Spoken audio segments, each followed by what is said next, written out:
बिस्मिल्लाहिर्रहमानिर्रहीम। बहुत शुक्रिया कामरान। मैं समझता हूँ कि तजवीज़ कुरिंदा और तायीद कुरिंदा जो है वो इतनी बचकाना गलती है कि जो है वो उसको यकीन करना बड़ा मुश्किल है कि ये जो है वो वाकई गलती थी और जान के नहीं किया गया।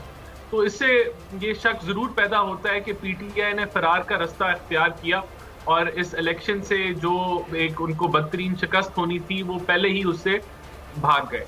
ये इलेक्शन जो है अब ये वन वे इलेक्शन है। हमारा मुकाबला किसी जमात के साथ नहीं है और हमें पूरा यकीन है कि जो है वो शेर जो है वो धाड़े मारेगा जब वोट काउंटिंग मुकम्मल होगी। अब इशू इसमें ये है कि क्योंकि ये एक ज़िमनी इलेक्शन है और फिर ये वन वे इलेक्शन हो गया, तो इसके अंदर वोटर्स का टर्नआउट कैसा रहेगा? देखिए, जब मुकाबला होता है तो उसके अंदर जो है वो वोटर्स भी जो है वो काफी ज्यादा जोश और वलवले के साथ होते हैं, जिस मर्जी पार्टी के हों।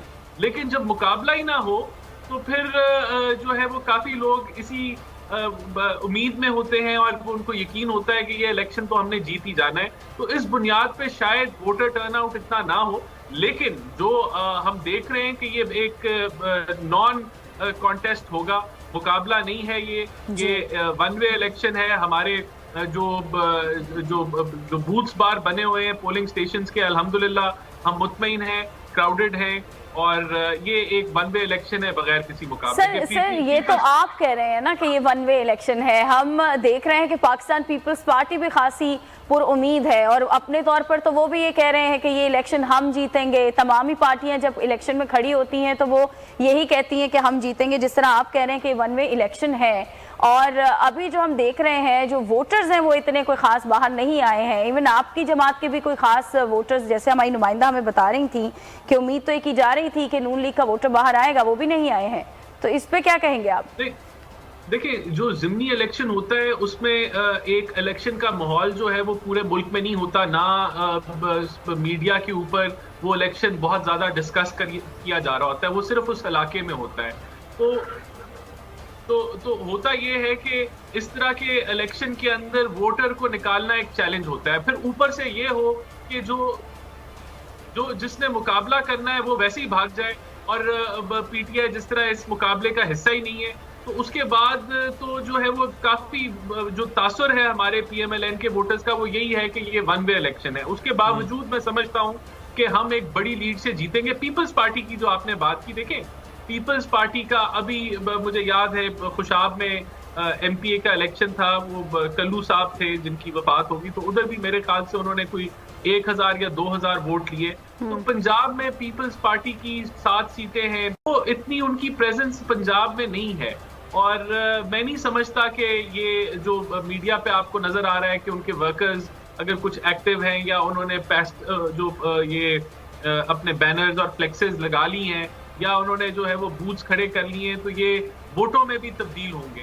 मैं समझता हूं कि पीपल्स पार्टी 10,000 से नीचे ही वोट्स लेगी और इससे शायद वो ज्यादा क्रॉस ना कर सके, कम वोटर टर्नआउट होगा। ये बेनिफिट उनको जरूर मिल सकता है कि क्योंकि ये बिला मुकाबला है और वो पीटीआई है नहीं, तो कुछ लोग जो अगर उन्होंने कुछ थोड़ी बहुत मेहनत की हो तो शायद थोड़े बहुत वोट वो पिछली दफा से शायद ज्यादा ले जाए, लेकिन मैं नहीं समझता कि ये कोई लेकिन जो है वो पीएमएलएन की एक वाज़ेह फतह होगी। और जो सर्वेस भी हुए उसमें मेरे ख्याल से 61% या 65% जो है वो लोगों की जो राय थी वो पीएमएलएन की तरफ थी। तो मैं समझता हूं कि ये एक वन वे इलेक्शन जरूर होगा। देखिए, दूसरा हमने जो पंजाब के अंदर हमारी जो परफॉर्मेंस रही है वो एक जो है लाजवाब परफॉर्मेंस रही है। महदूद वसाइल थे।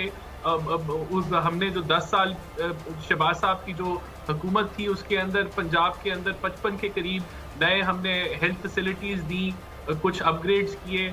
इसी तरह लाहौर जैसे शहर में मेट्रोज दिए, ऑरेंज ट्रेन दी। फिर ओवरऑल जो है जो इकोनॉमिक सूरत हाल थी, जहाँ 16 घंटे लोड शेडिंग होती थी बिजली की, उसको कवर किया हमने। गैस की लोड शेडिंग को कवर किया। दहशतगर्दी जो थी वो 2013-14 में 2000 से ऊपर बॉम्ब ब्लास्ट होते थे हर साल।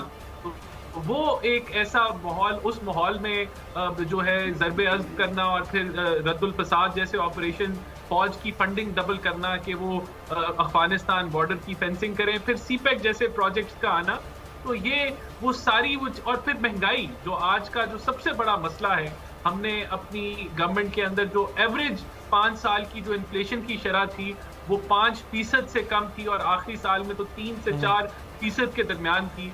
और फिर ओवरऑल मैं समझता हूं कि उस दौर के अंदर एक 5.8 की ग्रोथ के साथ छोड़ना, ये सब वो चीजें हैं जो हमें कॉन्फिडेंस देती हैं। और फिर आप अब ये जो 3.25 साल गुजरे हैं, इससे जब लोग जो है वो मौजना करते हैं, इससे कंपैरिजन करते हैं, तो लोगों को मेरे ख्याल से मुस्लिम लीग नून की हुकूमत जरूर याद आती होगी। मैं नहीं समझता कि इससे कुछ पता चल जाता। आप ईवीएम से अगर आप चाहें तो बहुत आप एक अच्छा इलेक्शन भी करा सकते हैं, लेकिन अगर आपकी नीयत हो कि आपने रिगिंग करनी है तो ईवीएम के थ्रू फिर बहुत अच्छे तरीके से मैनिपुलेशन और रिगिंग भी हो सकती है। देखिए, ईवीएम जो है वो हकायक वही हैं जो हैं, वो ये हैं कि 8 ममालिक में ईवीएम है पूरी दुनिया में, 9 ममालिक ने इसको इम्प्लीमेंट करके छोड़ दिया। जिन ममालिक में इम्प्लीमेंट हुई कहीं 25 साल लगे, कहीं 20 लगे, कहीं 15 साल लगे।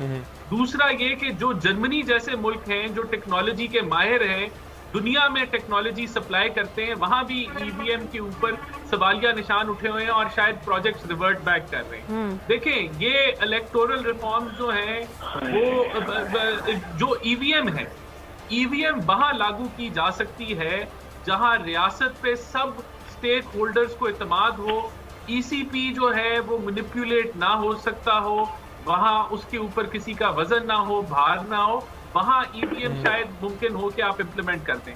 जहां रियासत जो है उसके ऊपर शक हो कि ये डीप स्टेट है या यहाँ जो है कोई और लोगों का भी हाथ है जिनका कॉन्स्टिट्यूशनली ना हो, और जहां हिस्ट्री हो डिक्टेटरशिप की भी, मार्शल लॉस की भी हो, तो वहां ये इम्प्लीमेंट नहीं हो सकता। ईवीएम जो है वो एक मशीन है, वो डब्बा है, वो अगर उसके अंदर कोई धांधली नहीं आप करेंगे तो बहुत अच्छी चलेगी। लेकिन अगर आप उसकी प्रोग्रामिंग ऐसी कर लें कि आप पीटीआई के ऊपर आप बटन दबाएं तो वो काउंटिंग जो है शेयर पे हो जाए, या शेयर पे बटन दबाएं वो काउंटिंग पीटीआई की हो जाए, तो आप उसकी इस तरह भी प्रोग्रामिंग कर सकते हैं। तो देखिए, मशीन को मैनिपुलेट करना या उसको जो है कि ये मैनिपुलेट नहीं हो सकती, तो ये दुनिया में ये कोई इस तरह की कोई गवाही नहीं है कि मशीनें जो है उनसे रिगिंग नहीं की जा सकती, मैनिपुलेशन नहीं हो सकती, या जो है बहुत सारे सवालिया निशान हैं लेकिन के ऊपर, तो वो एग्जिस्ट करते हैं। और अगर ये कानून पास हो भी गया है तो वो एग्जिस्ट करते रहेंगे।